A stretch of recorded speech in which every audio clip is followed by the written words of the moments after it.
Hello and welcome to the first, I think it's the first daytime writer chat I've done, which is a completely new experience. There's daylight out there and the blinds are open. It's fantastic. Anyway, welcome to anyone who's watching. And my guest today is Zakira Salem. Hi, Zaki. Hello. And Zaki lives in Kent. Which isn't too. I'm in Essex, so it's just across the Thames from us. So we do talk to them occasionally. Have you lived in Kent all your life? But aside from about 18 months where I was living in France, the rest of it has been lived in Kent, yeah. Okay, cool. I thought about living in France at one point, but never quite got. I love French. I love France though. It's a lovely country. Right. It's a great country, but it depends on what sort of way of life you want as to whether or not you like that kind of thing. I'm very much fast-paced, so I prefer it over here. But if you like to take things slower, then obviously the French are more ideal. Yeah. I think I agree with that. So we'll start off. You've been published. You've had some poetry published in an anthology called Lupus Animus. That's correct. Yes. And that's in aid of a charity. What's the charity? The charity is a local charity in Dartford that deals with animals and rescue animals such as wolves and any sort of wildlife that happens to be ill, and then they would obviously need to come in for help and any medical attention that they need. Sadly, I can't remember the name off the top of my head, but they're in Dartford anyway. Okay, that's fair enough. It's, but Lupus Animus is on Kindle, so people can get the details there, and I'll link to it. Kindle, I believe you've also got the print version as well. Okay, that's good. It's always best to cover all the bases, I think, isn't it? Yeah. So who set that up? Did that somebody you know? One of your previous writer chat people, Dominique, she set it up, and then I spoke to her and then submitted a few pieces through her, and also her and Jennifer Don, who's a friend of Dominique's. So that's how it all came about. Because when I saw it, I thought, oh, Dominique's into all that sort of stuff, wolves and that sort of thing. So so it was her. Yeah, it was through her that I got into that and actually got a couple of pieces published in there. That's great. It's great, isn't it? It's great to have something published, and you know, I think it makes a difference, doesn't it? Yeah, it certainly boosts your confidence. I mean, I wasn't exactly expecting my first published pieces to be poetry rather than my novels, but it was just a case of the opportunity was there, and I thought I might as well take it while I'm here and I've got it sitting in front of me. Yeah, good, very good thing to do as well. I think I always have this policy of saying yes until you have to say no, which is so. You know, opportunities might only crop up once, so it's worth just trying to get your name out there as much as possible. Yeah, no, I mean it's a little bit on the difficult side, especially as a young epic fantasy writer. And someone who tends to write series as well, it's kind of difficult to try and get people considering you in the first place. Yeah, it's a bit all or nothing, isn't it? They're such big pieces, aren't they? You can't. You have to get people interested in you to take on to invest in the writing, which brings us round to your novels. So currently you're working on a trilogy. Am I right? It started off as a trilogy, the plan, but it's ended up as a quadrilogy because the book 2 had been so big, I'd have had to split it in half anyway. So I'm now working sort of part 3, which is basically book 2, part 2. So it's now like 4 books, which I wasn't anticipating when I started it back in 2013. So you only started it in 2013? Yeah, in fact I've actually got the first manuscript sitting here. Wow. That's one. Wow. Printed off and everything on paper and stuff. That's good, isn't it? Yeah, no, that's because I'm get the dreaded red pen out and starting to edit it. Yeah. It's. I mean, have you started editing it yet, or are you just building up to it? I've started editing the first book because I think I need to sort of start getting that in progress as I'm sort of working on book 3.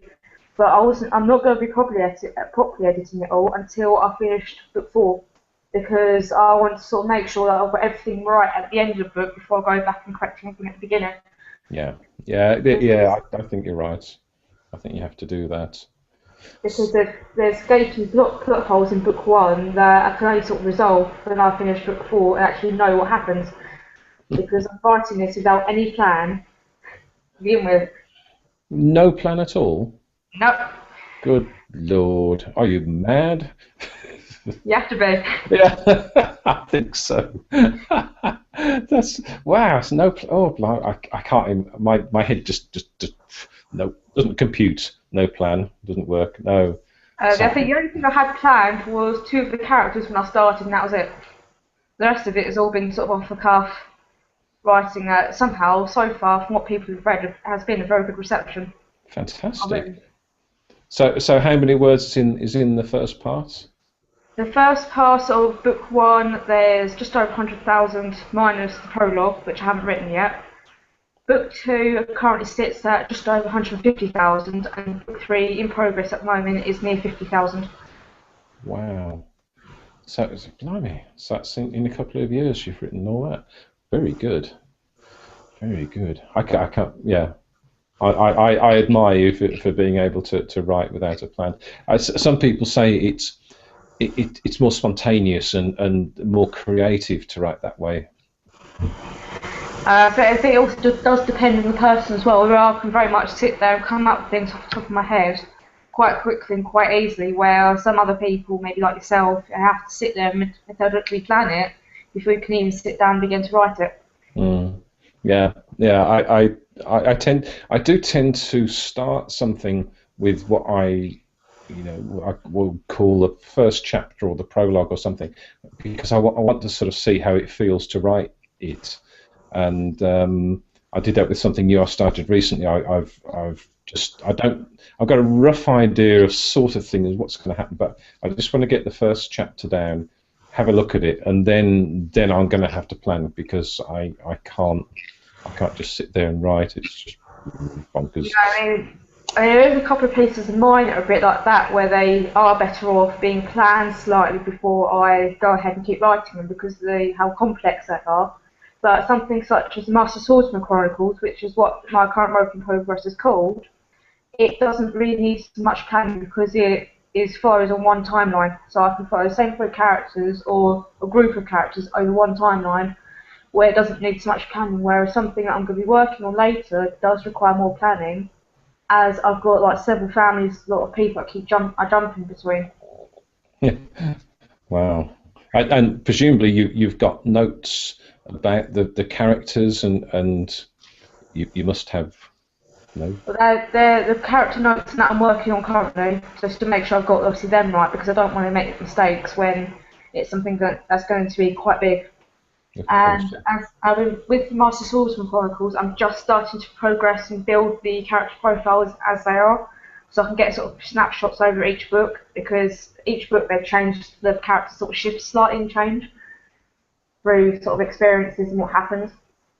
Yeah, because that's every how-to book that you read says that your characters must develop, and they can't stay the same throughout the whole piece, whether it's one novel or a series. So that they do have to develop and change, don't they, and learn from their experiences.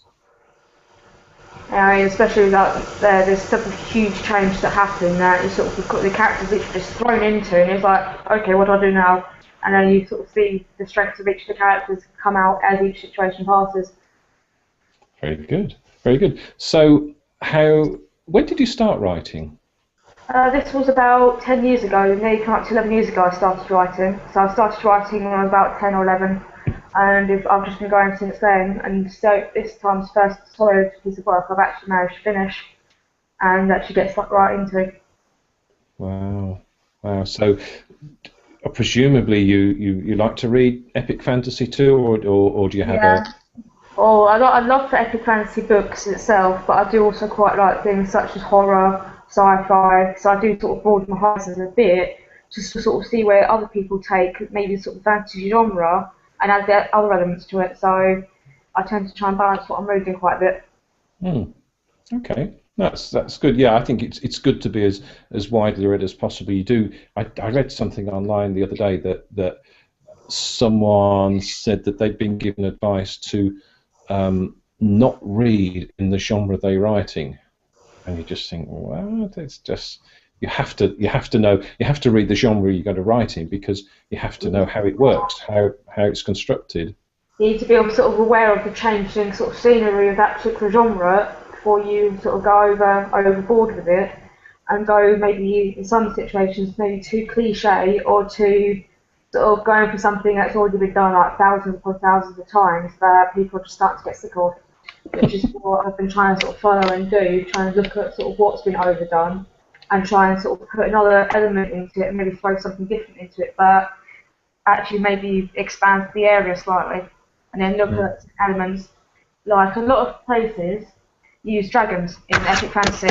I don't use epic fantasy. I don't use dragons at all in my epic fantasy because I don't. To be honest, with how I'm writing it, it doesn't need it. Okay, okay, But yeah, yeah. It's I can see how that might come into things, mightn't it? It's yeah, it's so, and there's no rule that says you have to have dragons, is there? no, it's just a case of a lot of places do tend to use them because it's quite a good staple of sort of like the sort of bad character or something that can be perceived as dark or evil.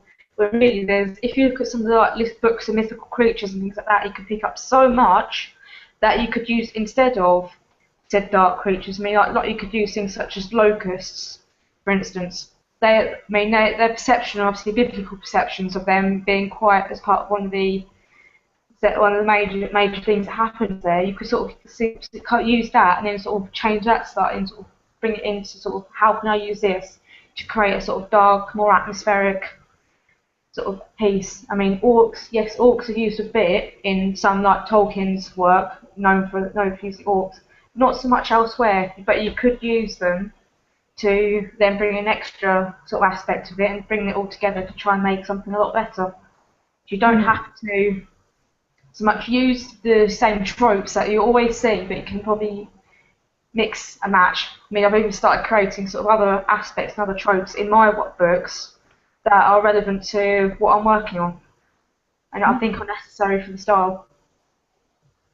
Okay, that's interesting. Yeah, that you mentioned the tropes that are more often used and some that aren't, and um, I think the idea of bringing something fresh to the genre is a good one. You don't want to be basically you don't want to be writing fan fiction. Fan fiction's fine if that's what you want to do. But if you don't want to write fan fiction, then you need to bring a different a new style to it or a new idea. So I think that's yeah. I think you're right, and it sounds like you've studied the market pretty well. Yeah, no, I mean, I've been reading for years, and I've basically been reading so much in sort of different areas, different styles of epic fantasy that I've come to realise that it's not you don't have to be all the same because some like the Raven's Shadow by Anthony Ryan, that series doesn't touch on any mythical creatures at all. It's epic fantasy, but sort of more realistic epic fantasy by the fact that it uses sort of people and people's skills over large empires rather than having all these mythical creatures that could potentially cause harm or good. Okay. No, it's interesting. It's not. I was particularly interested in talking to you today because it's not something I know much about, and I did before NaNoWriMo last year because I know you've done a couple of nanos, haven't you? Yeah.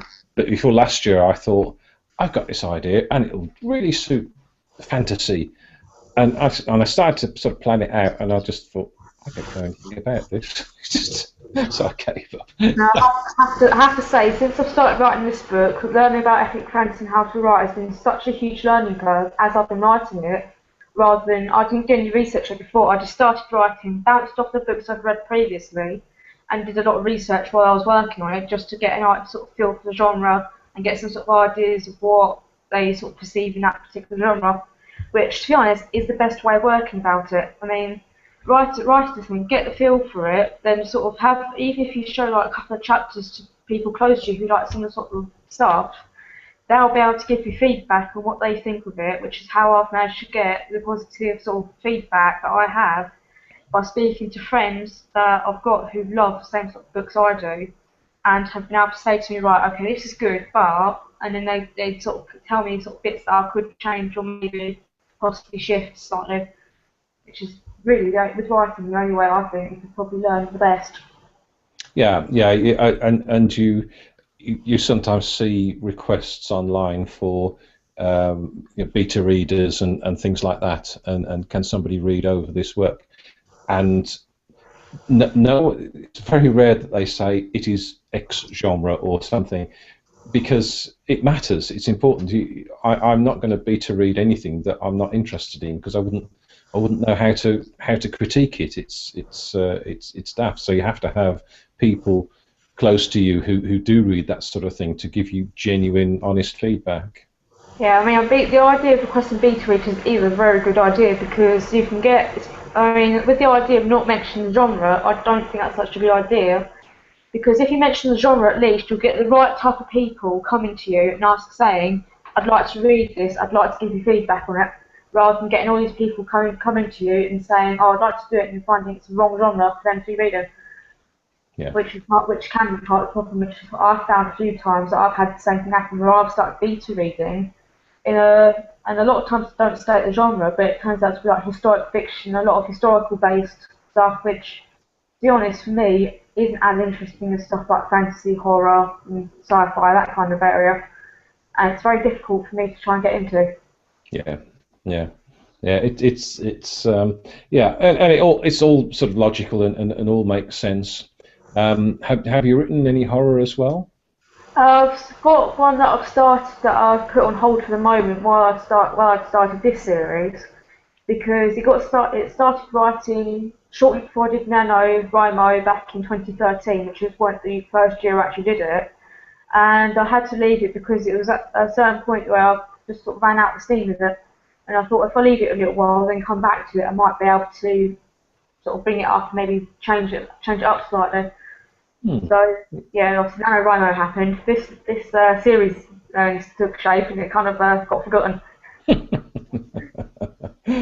So did you find, so having started NaNoWriMo in 2013, did you find it a good experience, worthwhile, supportive? Certainly, I mean, I certainly met a lot more better people by doing NaNoWriMo in 2013. I mean, Dominique, who I mentioned earlier on with the Lupus Animus book, I met her through that, and the Kent group. A lot of the people I met in the Kent group, obviously now are considered good friends of mine. I mean, we don't meet so much because there's not very often that we can, and because of where I work as well as go to college, I'm very limited on time as to when I can actually see people. So I'd like to meet more of them, for sure, but I mean, we certainly get a lot of good people and a lot of support by doing something such as that, even from people who are far afield and you can sort of message and keep in contact. I mean, I also part of a writing forum that they also have a particular page around November where everyone goes to sort of talk to each other about Nano, sort of keeps everyone going, that kind of thing, which does help a lot because you Yeah. can sort of bounce ideas off each other. Yeah, I think that's great. I know NaNoWriMo has a lot of critics, but I'm an avid supporter of it. I do enjoy it, and even though sometimes it's damned hard work fitting it in around other stuff that you're having to do. I mean, It's I have to agree with that because last year I'm at college and I work at the moment. I tried to do it last year, but I had to give up halfway through because my schedule was so tight that I could not physically get time to actually sit down and write 50,000 words in a month that it actually required you to. yeah, it's a commitment, and I seem to remember doing a blog post about it about a year ago, and I think I found some stats that said 14% of people who sign up for it actually complete the challenge. So I think a lot of people will go into it full of enthusiasm and then just think actually, this is a lot of hard work. It is a lot of hard work to try and do. I mean, especially like mine, where I started the Master Swordsman course of it, I walked into it like 3 days before, had no plan, and I'd only created 2 characters in 3 days, and then just had to bounce this idea off it, hoping that it'd work. Which it did, thankfully. I've now got on book 3, but it's a case of I've had to sort of leave every other novel I'd started to one side just to get this series finished and actually get this one out of my head before I can actually work on anything else. Yeah, yeah, I can appreciate that. I think that's one of my problems. I know is that I have sort of multiple projects sort of wobbling around in my head, and I have so many unfinished, part finished pieces that have sort of stalled or I don't know, isn't going the right way, and I just put it to one side and will pick it up again at some other point. But I admire someone who can stay on topic and stay on the one piece. I think that's a better way to do it, to be honest. Because, oh, to be honest, I've tried jumping between pieces and it just doesn't, for me, it doesn't work. I mean, I've got something else on my, I mean, I've got like, the one I'm planning, or I've started book 1 and not finished because I've obviously got this series. But I've sort of left those to one side as like a going concern that I will pick up again once I finish this series, because I need to sort of get one idea out of my head and get that down before I can go back and actually look at this saying, what did I leave this as, and where can I go with this, and how can I get this going further. So I mean, I've Yeah, got this chart that I've drawn up on my doors in my room that has got this planner where I've got everything mapped out, sort of titles, working titles, sort of what draft it at, and sort of what I need to do, and sort of how to go about getting it done. And obviously I just sort of fill it in as I get things done. good idea, very good idea. Yes, it's I think I said on one of these a while ago that I've actually lost something I started, and I don't know where it is, and I don't know what it's called. I know what it's about, and it's somewhere, but I don't know where it is. So I'm now keeping much better track of the things that I start writing, and make sure I know where they are, where they physically sit on hard disks and so on. No, I've got a memory key that I keep most of my stuff on that I'll keep backed up on my computer as well, should in case obviously I lose the memory key or something happen. I mean, I've actually recently. I've been looking through some of the old stuff. I've come across some stuff that I think actually could work, but I've sort of left it where it is at the moment and made a note of it on like sticky notes on my computer to sort of remind me that I've got this particular thing under this title that I could look at for future reference. Yeah, yeah. It's a reminder, isn't it? Having all your works in progress listed, you can, if at any time you I don't know, you finish a piece of work, or you get stuck on a piece of work, you can look down these and think, actually, there's something that had some, some like had a good idea, and could then be developed a bit further. Yeah, no, that's part of the reason being because a lot of my stuff sort of varies style-wise. If I struggle with my main project, I can then go on to maybe some one of my other projects, like other current work in progress, which comes under called Harvest the Devil's Orchard, that I can jump onto with my notebook and then sort of read through what I've done and keep writing that, because I've still got quite a good solid plot line for what's going to happen in that one, despite like my Swordsman Chronicle not actually planning it. Very good, very good. And so, here's a question. Do you write to silence? Do you write to music? I always have to have music in the background. I can't focus if I'm just sitting there writing in dead silence. Okay. And you like rock music, heavy metal music?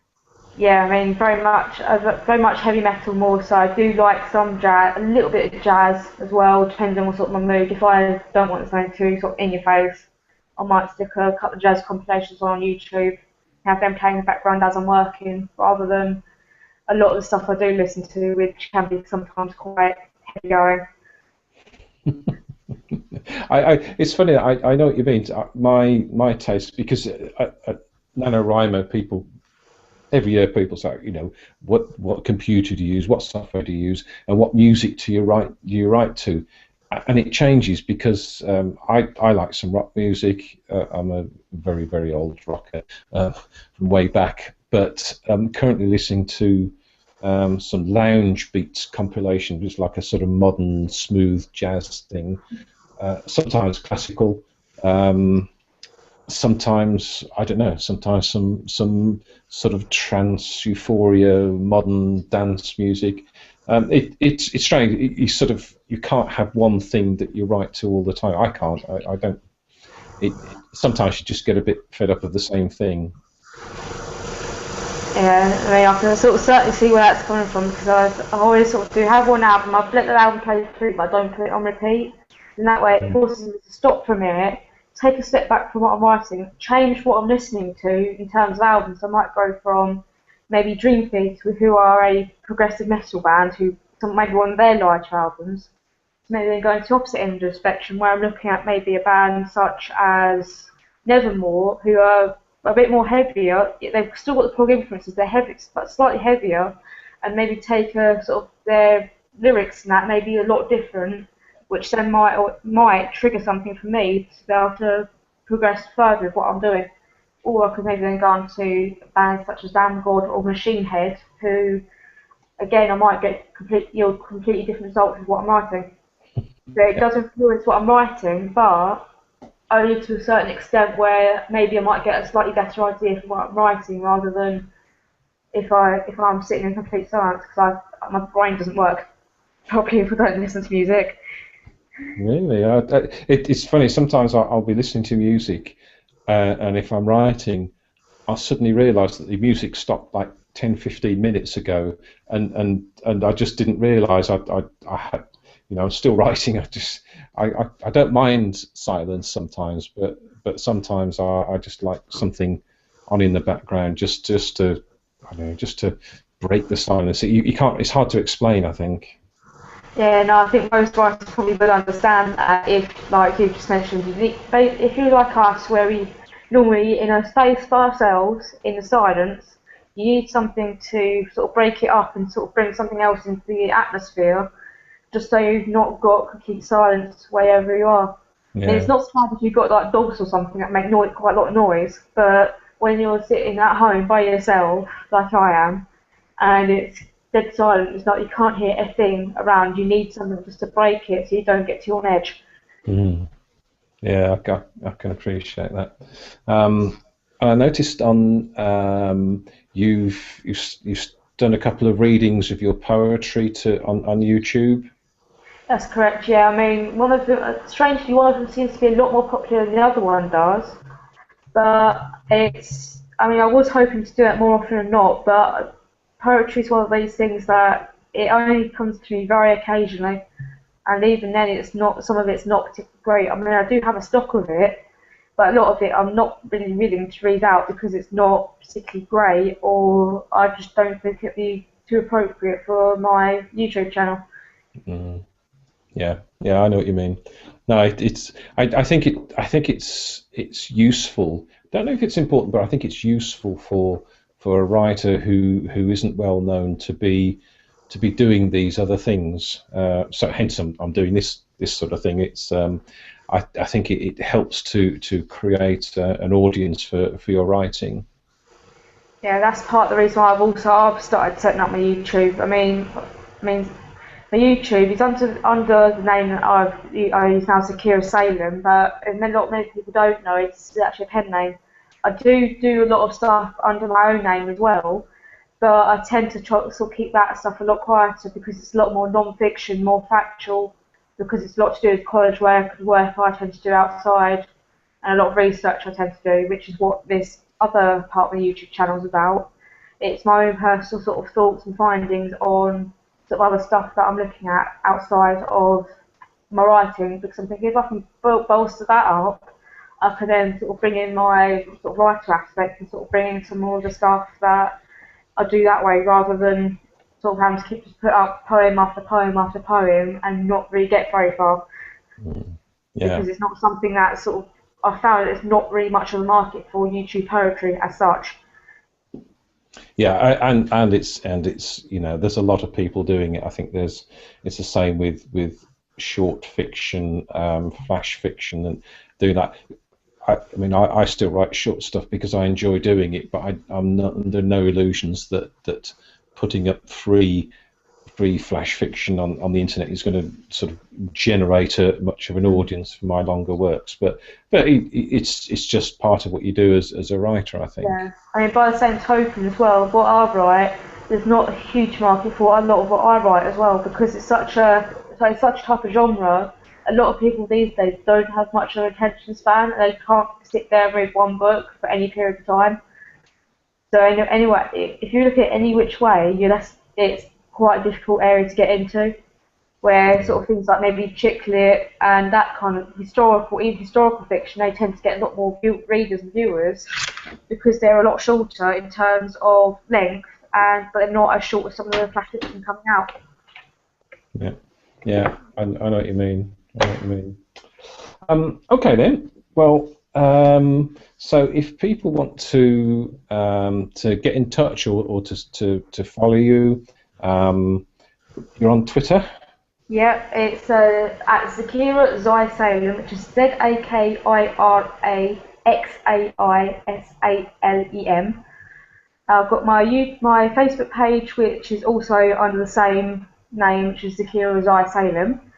And I do actually also run a blog called Lifting Shadows Off a Dream, which the URL is scarredandawake.blogspot.com, which some will probably link you to .co.uk, where I don't post on my blog so often, but you can contact me through there.